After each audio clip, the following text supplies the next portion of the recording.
Hello, I'm Mecharodon X,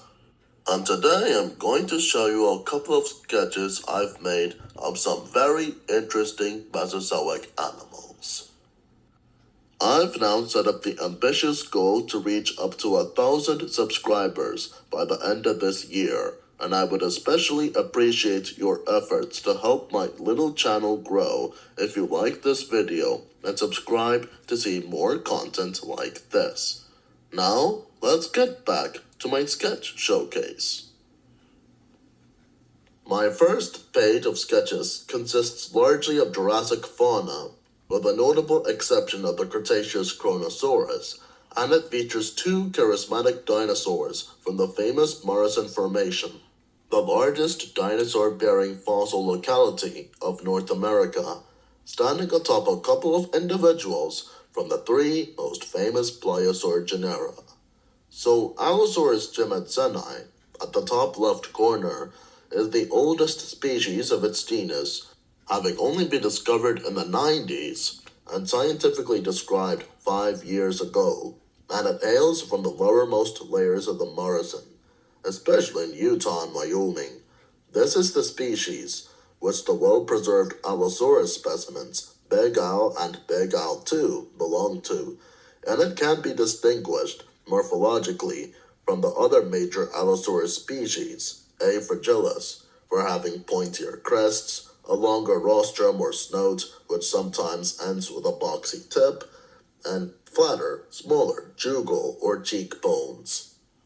Standing to the right of the Allosaurus is the giant Diplodocus relative Supersaurus vivianae, which is one of the most recently discovered sauropods of the Morrison and was scientifically described in 1972. Its fossils have been found in the dry Mesa Quarry of Colorado and Converse County in the east of Wyoming, and they hail from the younger rocks of the Morrison at around 153 to 145 million years ago. And as many paleontologists who have studied the area can tell you, the Morrison Formation is well known for boasting a plethora of giant sauropod dinosaurs, which might have fed at different heights in order to avoid any direct competition with each other, and these include Diplodocids, that is Apatosaurus, Diplodocus and Galeomopus, and Macronarians, that is the giraffe-like Brachiosaurus and Camarasaurus. But with an estimated head-to-tail length of 33 to 40 meters, or 108 to 131 feet, and an estimated weight of 35 to 44 tons, Supersaurus was a true titan among Morrison sauropods that certainly and possibly lived up to its name, as not only the largest sauropod dinosaur of its area, but also the largest and heaviest sauropod dinosaur ever found in North America, besides the late Cretaceous titanosaur, Alamosaurus.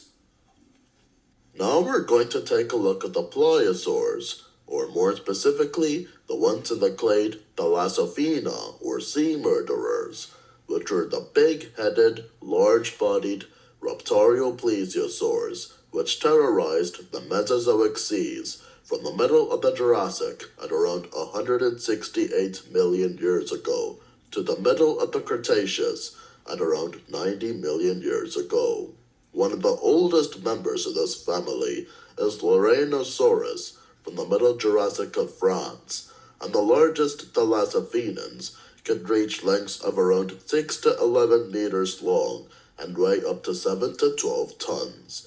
So the gray-colored pliosaur that you can see in the bottom right corner is Liopleurodon ferox, which lived around 166 to 155 million years ago in the tropical Jurassic seas of what is now Europe, and was unrealistically lionized by the 1999 BBC documentary Walking with Dinosaurs as some sort of gargantuan sperm whale-sized super predator. The dark green pliosaur is Kronosaurus queenslandicus, which lived around 125 to 99 million years ago in the cold Cretaceous ocean waters of what is now Australia, and the olive green pliosaur is Pliosaurus, The archetypal pliosaur, which lived around 154 to 137 million years ago in the late Jurassic to early Cretaceous seas of Europe,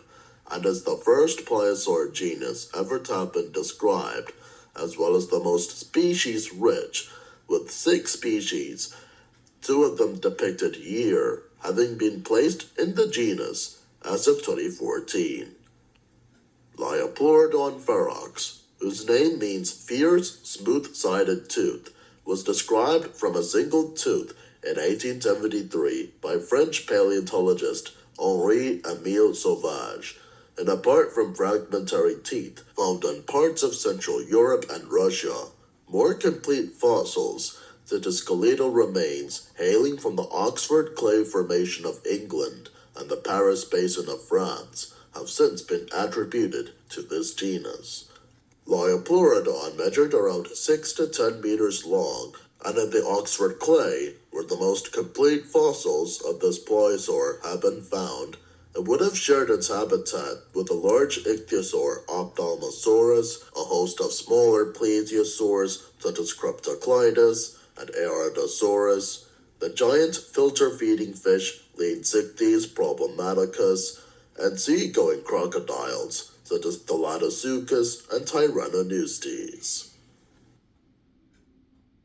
Pliosaurus, whose name means moor lizard, was described by the English naturalist Sir Richard Owen in 1841, who thought it more closely resembled crocodilians than to the closely related Plesiosaurus, and it is the type genus of the pliosaur family. 6 species of Pliosaurus have been considered valid since 2013, with P. brachydyrus, whose name means short neck, being the type species, and 2 of the bigger species are represented here, P. cavani from the late Jurassic Kimmeridge clay of Dorset, England, and P. funke from the Slottsmøya member of Svalbard, Norway's Agardfjellet Formation. Pliosaurus cavani was described in 2013 by Roger B. G. Benson and colleagues from a single nearly complete adult skull that was found in a cliff at Dorset's Osmington Mills Bay, and it is named after Kevin Sheehan, who owned a small cafe in the area and collected much of the holotype skull on daily walks by the shore. 2 more fossil pliosaur specimens found in Cambridgeshire have also been referred to this species, the first being a large postcranial skeleton that was discovered in Streatham, and the second being a tooth that was discovered in Ely. As the top predator of the shallow seas, which constitute the late Jurassic to early Cretaceous Kimmeridge clay, P. cavani had an estimated body length of 9.8 to 10.3 meters, or 32 to 34 feet long, and the discovery of 4 large neck vertebrae found 2 years ago in Abingdon, Oxfordshire, indicates the presence of a huge individual which might have measured around 10.7 to 11.8 meters, or 35 to 39 feet long. Like many other giant macropredatory thalassophenans, Pliosaurus possessed an electrosensitive organ in its snout, which would have helped it detect nearby prey. And even though its skull was weak against lateral bending or twisting, this fearsome pliosaur still had a powerful bite force of around 9,600 to 48,000 newtons, depending on the area of its crocodile-like jaws. Pliosaurus funke was described in 2012 by Espen M. Knudsen and colleagues based on 2 large fossil specimens, which were found in the Agardfjellet Formation of Norway's Arctic Svalbard archipelago, the first being a partial postcranial skeleton, and the second, a larger one, being a partial skull, which came with a few vertebrae and some other fragmentary bones. And due to the great size of the fossil bones, The research team who found them in the late 2000s gave the nickname of the monster for the first specimen and the more infamous sounding Predator X for the second specimen, and this gave P. fungi significant media coverage for a couple of years before it was scientifically described in 2012, so much so that the species was literally ripped off from the headlines as the so-called Predator X for a couple of documentary specials, low-budget films, and an episode of the 2011 BBC miniseries Planet Dinosaur. Pliosaurus fungi had a head-to-tail length of around 9 to 10 meters, or 30 to 34 feet long, and it can be distinguished from the other Pliosaurus species for its particularly long front flippers, which could reach up to 3 meters, or 10 feet, in length, and possibly enabled the thalassophenan to reach efficiently fast swimming speeds in order to hunt down potentially fast-moving prey items. In the Slotsmoya member of the Agert-Fjellet formation, Pliosaurus fungi inhabited a shallow sea cold seep environment with an oxygen-poor seafloor, which is located about 150 meters or 490 feet below the surface, and was occasionally oxygenated by clastic sediments, and its relatively high latitude location, coupled with the cool global climate of the late Jurassic to early Cretaceous transition, possibly indicate that sea ice was at least present there during the winter months. And this apex predatory pliosaur would have coexisted with the unique fauna of polar ichthyosaurs and plesiosaurs, such as Arthropterygias, Undurosaurus, Ophthalmothule, and Petrosaurus. Chronosaurus queenslandicus was described exactly 101 years ago in 1924 by Albert Heber Longman, based on a lower mandibular symphysis, or jawbone, which was unearthed in 1899 in Queensland, Australia, and was originally mistaken for that of an ichthyosaur. Furthermore, a team from the Natural History Museum of Harvard University arrived in Australia and unearthed 2 specimens that have long been attributed to this pliosaur genus, including a skeleton that has been heavily restored in plaster. But more authentic Chronosaurus fossils have since been discovered in subsequent decades, including 2 large, partially complete skeletons. With an estimated head-to-tail length of 9 to 10 meters, or 30 to 34 feet long, and a weight of 11 tons, Chronosaurus was one of the largest members of the Brachiocaninae, a family of long-snouted pliosaurs which lived throughout the first half of the Cretaceous period, and its genus name honors the eponymous titan from Greek mythology as an allusion to its sheer size and ferocity. Chronosaurus possessed a bite force of around 15,000 to 27,000 newtons, which was strong enough to tackle any sort of mid to large-sized prey, and it lived around 125 to 99 million years ago in the vast Eromanga Sea, a muddy, shallow, and stagnant inland sea which covered much of Australia during the early Cretaceous and was subject to freezing temperatures with seasonal ice forming at times due to the continent's high latitude location at this time. And it was there that Chronosaurus would have coexisted with a wide variety of marine animals, which included fish, sea turtles, such as Builacheles and Cratocolone, the 4-meter-long ichthyosaur Platypterygius australis, and plesiosaurs, such as Eromungosaurus, Leptocleidus, Opalionectes, and Umunosaurus. And it would have also faced some significant competition with particularly large individuals of the cosmopolitan mackerel shark genus Critoxarina, as evidenced from a few bite marks that have been found on one Kronosaurus fossil.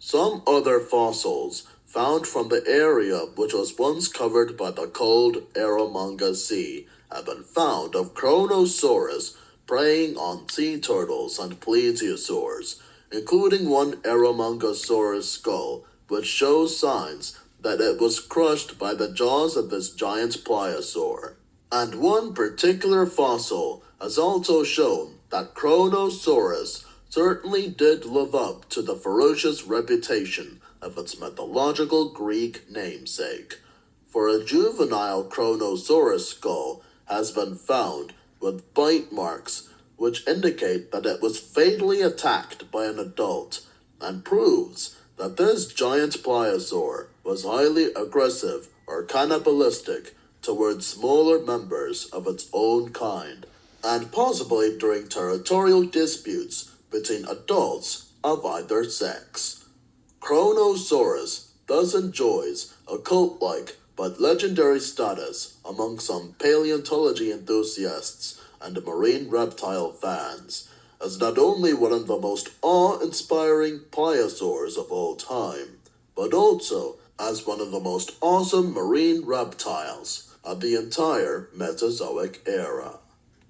Now, the second page of my sketches features two major allosauroid species in the form of Allosaurus fragilis at the left corner and Carcharodontosaurus saharicus at the lower right corner, plus four of the most common ornithischian dinosaurs from the time and place of Tyrannosaurus rex, and Monosaurus annectens at the top left, the largest herbivore of its area, which has now made headlines almost a month ago for two mummies which showed evidence of this dinosaur sporting hooves on its feet.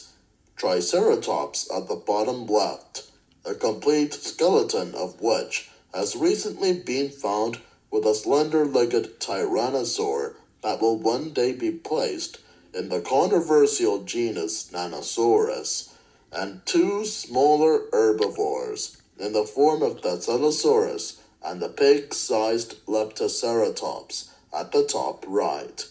So this jumbling of Allosaurus and late Cretaceous herbivore sketches reminds me of these instances where you pit Stegosaurus and Tyrannosaurus against each other, even though they were both separated from each other by nearly 100 million years. And now let's get on to the family to which Allosaurus belongs to.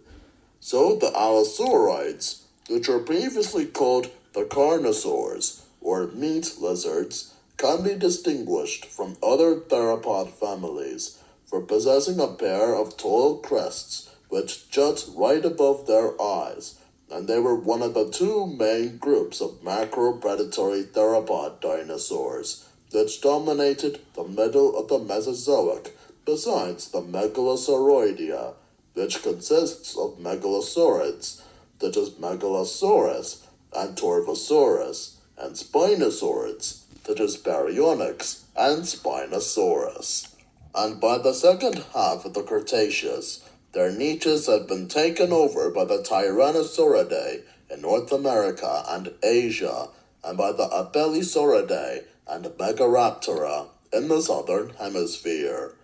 At the top left corner, you can see Allosaurus fragilis, the most archetypal member of the Allosauroidea. Although these theropods first flourished on both sides of the breakup of Gondwana during the Jurassic, the Allosauroids would reach the peak of their biodiversity during the first half of the Cretaceous, with the emergence of the Carcharodontosaurs, the fossils of which have been found mainly in South America and Africa, with the notable exceptions of Acrocanthosaurus from North America and Concavenator from Europe, and many of which were essentially bigger, battered cousins of Allosaurus, and at around 12 to 13 meters, or 39 to 43 feet in length, and about 5 to 7 metric tons in weight. These giant theropods were all exemplified by the type genus Carcharodontosaurus, which lived about 194 million years ago in the coastal mangrove-dominated deltas and floodplains of what is now North Africa, where it coexisted with the equally impressive Spinosaurus, and you can see it standing right here underneath the Leptoceratops. So this dinosaur's name means sharp-toothed lizard, as an allusion to the great white shark's scientific name, and it was scientifically named in the 1920s as a species of Megalosaurus, which is now quickly becoming a wastebasket taxon at this point by French paleontologists Charles Desparet and Justin Savornin, based on 2 now lost fossil teeth which were found in the French colony of Algeria. But it was with the discovery of a partial fossil skeleton in 1914, coupled with this analysis of the 2 fossil teeth, that German paleontologist Ernst Stromer, the man who also found Spinosaurus in the same area, described Carcharodontosaurus as a separate genus in 1931.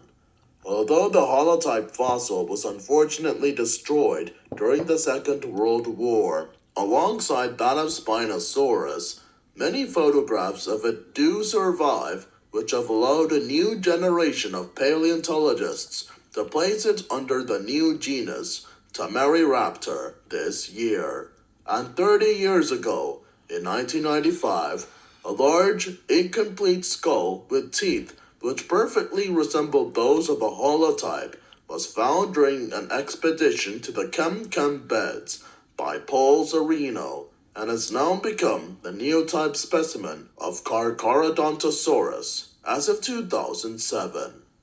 Now let's move on to the third page of my sketches, which features 3 of the most abundant stegosaurs of the Morrison Formation: Hesperosaurus mewsey at the bottom right, Stegosaurus stenops in the middle, and the larger Stegosaurus ungulatus at the top. Hesperosaurus, which can be distinguished from Stegosaurus for its very wide back plates, measured around 6.5 to 7 meters, or 21 to 23 feet long, and weighed up to 3.5 metric tons, and it is the most recently found stegosaur from the area, having only been described in 2001, and it hails from much older rocks in the Morrison Formation than the other 2 stegosaurs shown here, at around 156 to 154 million years ago, which makes it a contemporary of Allosaurus gimatseni. Hesperosaurus is known from quite a few complete skeletons that have been found in Wyoming and Montana, including one specimen which shows the first known impression of the horny keratinous sheath which covered stegosaur backplates in life, and proves that they were enlarged and brightly colored in life in order to make them look much more imposing towards attacking predators or to members of their own kind. Stegosaurus stenops, which measured around 4 to 6.5 meters or 13 to 21 feet long, is the smallest and most commonly found species of its genus, and one notable specimen of this species that has been found in recent years is Sophie, a 5.8 meter or 19 foot long and 2.9 meter or 9.5 foot tall young adult of unknown gender, which was discovered by Bob Simon on Red Canyon Ranch near Shell, Wyoming in 2003, and the Howe Quarry, which has also produced several Diplodocus specimens, and the Allosaurus gimatseni specimen Big Al 2. And the Stegosaurus was excavated on the following year by teams from a museum in Switzerland. By the end of the 2000s, The specimen was purchased by the Natural History Museum of London, which named the specimen after the daughter of Jeremy Herman, one of the private donors who worked with the prestigious institution to help find the funding and arrange the purchase of the specimen. And Sophie was subsequently put on display in 2014, 11 years ago, where the specimen remains to this day. With a total bone count of 360, Sophie is by far the most completely preserved Stegosaurus specimen ever found, with 85% of it being intact, more so than any other fossil of this iconic late Jurassic dinosaur. S. ungulatus was described by Othniel Charles Marsh in 1879 from bones which were found at Como Bluff, Wyoming, and some stegosaur fossils found in 2007 from late Jurassic strata in Portugal have also been attributed to this species. And at around 7 to 8 meters, or 25 to 28 feet long, and weighing up to 4 tons, S. ungulatus is by far the largest species of Stegosaurus, and it can be distinguished from the other Stegosaurus species for its very tall back plates and long legs, both of which would have possibly increased the living animal's total height up to that of a 2-story building. And although stegosaurs were pretty slow runners, much of the center of gravity has been placed in their hips, where there would be a glycogen body similar to those of modern birds for energy storage. And this unique feature enabled these supposedly heavyset thyreophorian dinosaurs to rapidly turn around with their hind legs splayed in order to face their attackers head-on and swing their tail spikes left and right in order to inflict fatal blows to the faces or flanks other to the assailants. And I'm pretty sure that no careful theropod would ever want to mess with a stegosaurus that is fully armed and angry. Now, this fourth panel of my sketches features 2 more Liopleurodons at the top and 2 more Carcharodontosaurus at the lower right corner, as well as a Ceratosaurus, the second most common Morrison Formation theropod predator besides Allosaurus and Torvosaurus, standing on top of an iguanodon, both of which did not coexist at the same time and place, and are shown not to scale with each other. So Ceratosaurus measured up to 7 meters long and possessed 3 distinctive keratinous crests atop its head, which were most likely used for display purposes. An iguanodon bernissartensis is the giant hadrosauriform ornithopod which dwelled in the semi-arid floodplains of early Cretaceous Europe at around 126 to 122 million years ago. Its genus name was coined in 1825 by the English naturalist Gideon Mantell, and it was also one of the 3 genera used by Sir Richard Owen to define the Dinosauria in 1842, alongside the theropod Megalosaurus and the ankylosaur Hyaliosaurus. Iguanodon was a true heavyweight among ornithopod dinosaurs, which measured around 9 to 13 meters, or 30 to 43 feet long, and weighed up to 4.5 metric tons. And its most distinctive feature was its broad-shouldered and robust arms that sported a large thumb spike, which could have been used to fend off predators or fight other iguanodons during intraspecific combat, and a long prehensile 5th finger, which was very useful for foraging. Now, this 5th and final panel of my sketches features a couple of dinosaurs that have been found in China, with the sole exception of the giant North African Spinosaurus at the lower right corner. 3 of them hail from the densely forested Late Jurassic Shashimiao Formation, which is basically the Asian equivalent of the Morrison, and lasted from around 170 to 145 million years ago. And only one of them, Aurora-Ceratops rugosus, is from the early Cretaceous. So of all the three Shashimiao Formation dinosaurs we've got here, two of them are individual species from the two most common sauropod genera of the locality, Mamenchisaurus and Omesaurus, with 4 species from the former being present in the area, along with 6 species from the latter.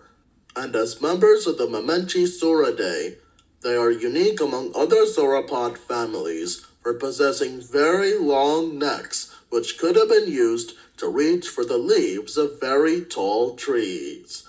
So Mamenchisaurus youngi is one of the smaller but most completely known species of its long-lived genus, having been known from a single well-preserved skeleton, which includes a skull, and at 9 meters or 30 feet tall and 10 meters or 33 feet long. It was one of the many common sauropod dinosaurs in its area, besides others such as Datosaurus, Omesaurus, and the tail-clubbed Chunosaurus. Omesaurus tianfuensis is a close relative of Mamenchisaurus, whose genus name refers to Mount Ame, where its fossils have been found in the lower rocks of the Shashimiao. And at 18 to 20 meters, or 59 to 66 feet long, and 8.9 metric tons in weight, Omesaurus possessed a similarly very long neck, which was useful for probing grooves of tall trees for any delicious leaves. And it also was one of the bigger sauropods of its habitat, besides the 2 larger species of Mamenchisaurus, M. constructus and M. hochuanensis. And Yangchuanosaurus, at the bottom of this page, is a distant Asian cousin of Allosaurus, and the top dog of late Jurassic Asia besides its close relative Sinraptor. At 10 to 11 meters or 35 to 36 feet long and 3.4 metric tons in weight, Yangchuanosaurus looked more or less like the unrelated Abelisaurids of the Cretaceous, and that its skull was short and very deep, and its arms and legs were also quite short for its size. Therefore, whereas Allosaurus was suited for running across open areas, Yangchuanosaurus appears to have been an ambush hunter that specialized in stalking its sauropod, stegosaur, or ornithopod prey in dense undergrowth, given how heavily forested the Shashimiao Formation was, and ambushing them with quick bursts of speed and several bites aimed at the necks or flanks of its prey. The ceratopsians were evolving in Asia around this time, with fossils of the oldest ones such as Hualien ceratops and Yinlong having come from the Shishigo Formation of northwestern China, where M. cyanocanadorum, which is possibly the largest species of Mamenchisaurus, has been found. And at 1.2 meters or 4 feet long and 15.5 kilograms or 34 pounds in weight, Aurora-Ceratops rugosus, sitting at the top of this page, was just one of the many basal ceratopsians which were flourishing in the early Cretaceous of Asia. Its genus name means dawn-horned face, and it lived around 125 to 121 million years ago in what is now the Xinmin-Bao group of north-central China. It was found in 2004 and rocks from this group's Gongpo Guan Basin and was scientifically described in 2005. And within 2 years, a graveyard of Aurora-Ceratops skeletons was found in the Yujinshi Basin, and 50 well-preserved specimens of this basal ceratopsian were found 2 years later. And as of 2020, 80 specimens of Aurora-Ceratops have been uncovered, making it one of the most well-known basal ceratopsians besides Psittacosaurus.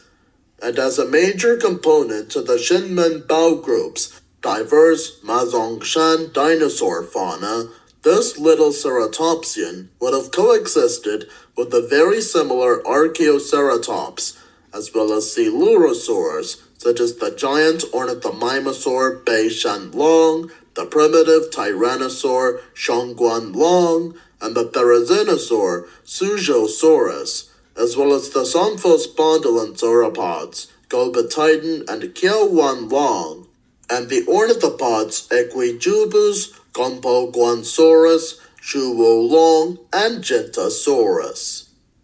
And finally, we have come face to face with the final boss of my sketch showcase, Spinosaurus aegyptiacus, the type species of the Spinosauridae, a family of crocodile-snouted cousins of the megalosaurs, which lived throughout the first half of the Cretaceous in parts of Europe, Africa, South America, and Asia. As our understanding of the life appearance of Spinosaurids has significantly increased with the discoveries of baryonyx in Europe, Irritator in South America, and Suchomimus in Africa, new skeletal fossils of Spinosaurus itself have been found in the 112 to 93 million year old Kemkem beds of Morocco, and these include a few partial rostrums or snouts, which show that the animal was a semi-aquatic fish eater that could detect underwater vibrations, coupled with an oncoprostis tooth embedded in one Spinosaurus jaw. The discovery of a nearly complete skeleton in 2014, which shows that this 14-meter or 46-foot long, 7.4-ton theropod possessed relatively short hind legs in life, but could nonetheless still walk upright. And the 2020 discovery of a paddle-shaped fossil tail, which some paleontologists believe could help Spinosaurus swim through the water like a crocodile. But however, over the past 5 years, a few other researchers like Paul Sereno have disagreed with the idea that Spinosaurus was a fully competent swimmer and have insisted that it might have instead hunted its prey more or less like some sort of gigantic, scaly heron. But nonetheless, this fascinating piscivorous theropod dinosaur did show a few important adaptations for swimming around the vast rivers and waterways of its arid, mangrove-dominated coastal environment, such as dense bones and highly dense leg bones, which allowed for better buoyancy control, and a crocodile-like snout, and the tall spines on its back and tail would not only have helped Spinosaurus store fat and conserve energy for the dry season, but to also serve as display structures that might have been distinctly colored or patterned in order to scare off rivals or attract mates, along with a head crest that might have been enlarged by a layer of keratin and vividly colored in male Spinosaurus, which are trying to impress the female ones with their looks. And I'm pretty sure that with the debate on whether or not Spinosaurus aegyptiacus, which is also possibly being found in Brazil, was a totally semi-aquatic animal still going on with the passing of one conflicting research paper after another, I believe this truly fascinating dinosaur will still continue to amaze and intrigue us with its uniquely bizarre biology and status as the largest and most enigmatic theropod that has ever been known to science.